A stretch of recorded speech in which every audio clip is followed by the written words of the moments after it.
plans for me are good. You hold my future. You're working all the time. You're the mountain mover. From sunrise to sunset, till the sun comes back up again. You're by my side. You started a good work in me. I know that you will complete it. You will see it through, yeah.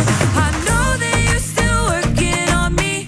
And everything that you say you'll do, 'cause I believe that you are faithful, oh, you are faithful, oh, you are faithful.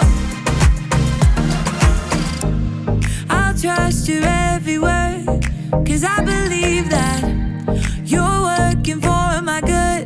Yes, you're committed.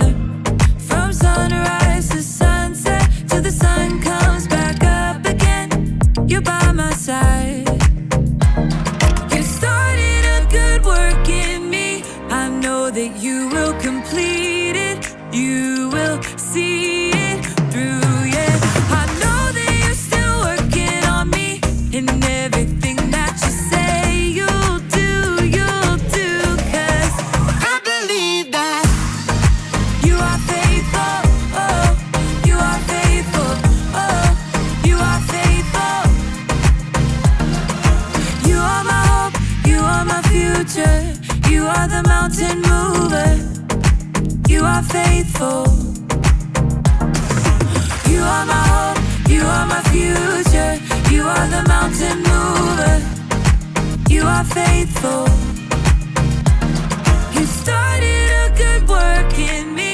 I know that you will complete it. You will see it through, yeah. I know that you're still working on me. And everything that you say you'll do, 'cause I believe that you are faithful, oh, you are faithful, you are faithful, oh, you are faithful, oh, you are faithful, oh, you are faithful.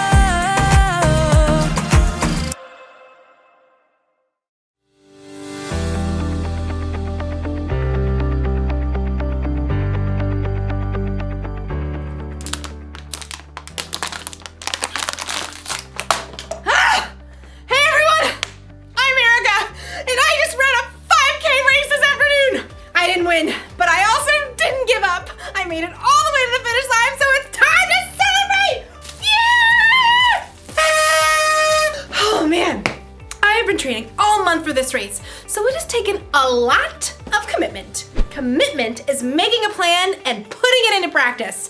I made a plan, and I practiced a lot. All that running.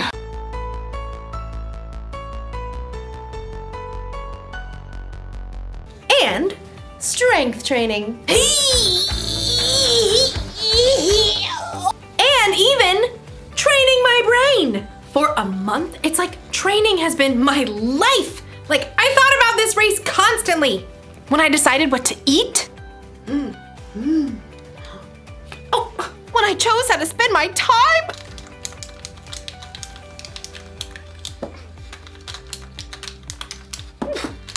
from morning until night, I kept my mind on the race. That's what you gotta do when you truly commit to something. Like, you've gotta live like it's important to you. Today's story is about a woman who lived her whole life that way. I'll see you when you get back. I've gotta get this party started!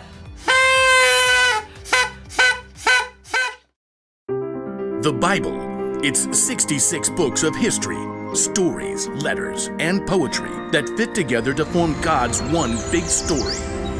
The epic adventure of how He created us and loves us so much that He made a way to rescue us. As we travel through the Bible, from Genesis to Revelation, we discover people who met God and found their lives changed forever.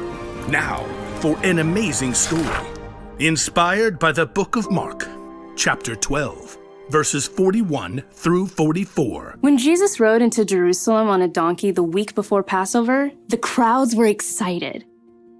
Hosanna!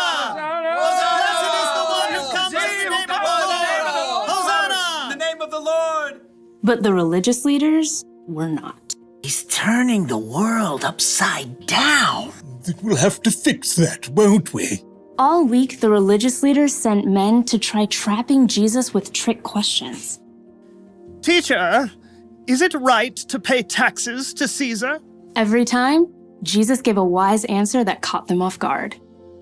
Give back to Caesar what belongs to Caesar, and give back to God what belongs to God. Jesus knew the religious leaders were so puffed up with pride, they didn't want people to listen to anyone else. Jesus even warned the crowds about them. Watch out for the teachers of the law. They love to have the most important seats. They take over the houses of widows. They say long prayers to show off. One afternoon, Jesus and his disciples visited the temple. They sat down to rest for a moment across from the box where people came to put money they offered to God. Perhaps the disciples, mostly poor fishermen themselves, were impressed by the rich men giving gifts. Check out his robes. I think they actually might be silk. Jesus watched the rich men dropping handfuls of gold coins into the box. He knew that, like the religious leaders, they were proud to show how important they were. Check this out, world. Money, money, money. Always sunny in a rich man's world. Even though these wealthy men were giving impressive amounts of money, Jesus knew they had so much, this was easy for them. Simply a drop in the bucket. Huh. She looks a little out of place. The next person in line clearly wasn't wealthy. In fact, her patched robe showed she didn't have an extra cent to spare. A widow, probably. At that time, if a woman's husband died, she had no way to earn money and often had to live on next to nothing. 2 pennies? How's that gonna help anyone? Jesus was watching the woman too, but he saw something different, something more. Come over here, all of you. The disciples gathered around Jesus. What I'm about to tell you is true. That poor widow has put more into the offering box than all the others. Jesus' friends tried to sort it out. Excuse me, pennies versus gold? You couldn't buy an order of fish nuggets with that. Jesus knew what his disciples were thinking. The others all gave a lot because they are rich, but she gave even though she is poor. She put in everything she had. That was all she had to live on. Oh. When you put it like that. The rich men, like the religious leaders, were concerned with what things looked like on the outside. They didn't want to give in a big way that might force them to change on the inside. But the poor woman, who had almost nothing, chose to give everything. And Jesus saw her heart and knew that her pennies were worth far more than the rich men's gold.